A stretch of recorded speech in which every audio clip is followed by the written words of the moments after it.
Yeah. How long have you been doing the gathering? Oh man, we just had we got our next, not this year, but next year will be our 25th.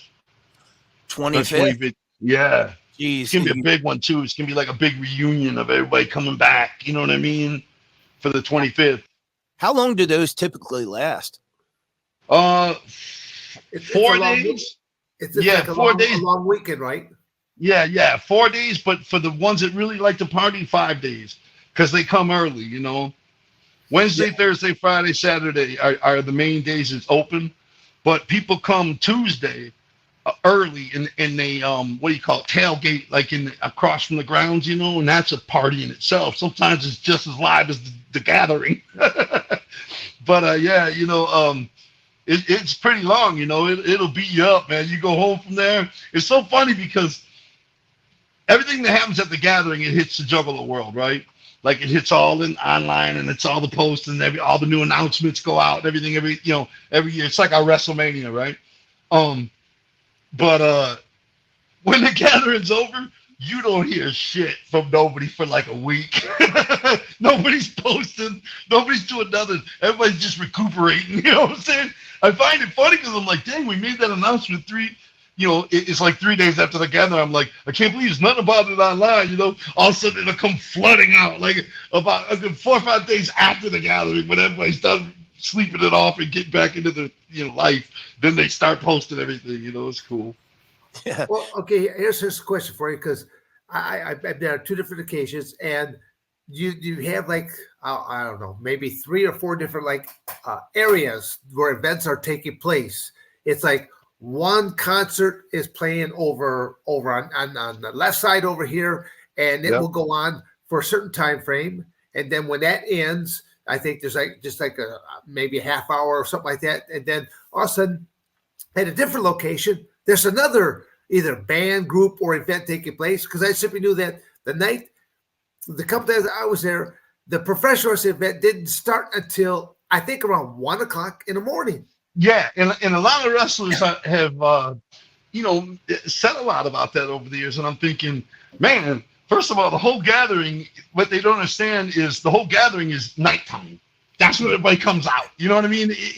During the day, it's mad hot. Everybody's sleeping. You know what I mean? Yeah. So everybody's on nighttime as it is, you know. The main stage don't end until midnight. That's where everything shuts down, the whole gathering but the main stage. You know what I mean?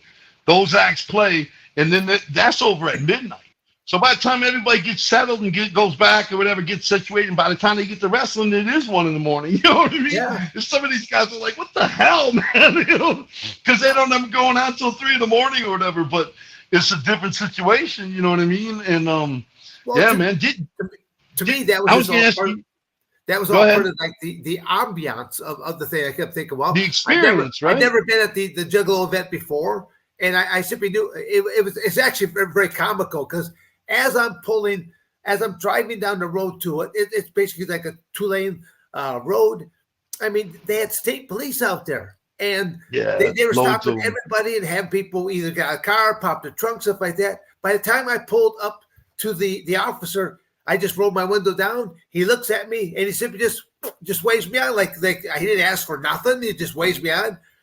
Then when I finally get to the front gate, to the actual gathering, the one gentleman comes out there. I mean, he's got long dreads and stuff like that. He's got the clipboard. He looks at me. He goes, are you sure you're supposed to be here? I go, look at your clipboard. I'm supposed to be coming on, I think, around 1 o'clock or 2 o'clock in the afternoon and doing a speaking engagement. And he's like, wow. He goes, you are. So yeah, that was like. Didn't you work Ken Shamrock at the gathering once? I had Ken one time and Jimmy Jacob another time. Okay, yeah. And then I was another time I just did refereeing duties at one point in time, and it was rather comical because it was actually I was refereeing Ken Shamrock and someone else, and these guys. See, I had already been there the year before, and these guys are going over this big elaborate match, and I'm just kind of sitting over here, rather aloof to it all, because this is their first time there, and this is number 2 for me. And they're going over all these spots and stuff like this, And they're like, Severn, are you paying attention? I mean, Ken's like, get down here. Severn, you paying attention? I go, Ken, I got this. You know, and it was so comical because when the first guy got out there, he climbs up onto the top rope. He climbs on the top rope to do some kind of like pose or something like this. It gets blown off the top turnbuckle. I know what you're talking about, bro. I know what you're talking about. Hold on. Was it Ultimo Dragon?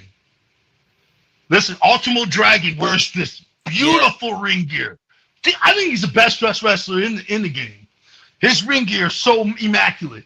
He goes up to the top rope, raises his arms. He's got the wings under his arms, you know, and like a super big gulp just smacks him in the side of the head. And I was just sitting there patiently watching, and I was like, no!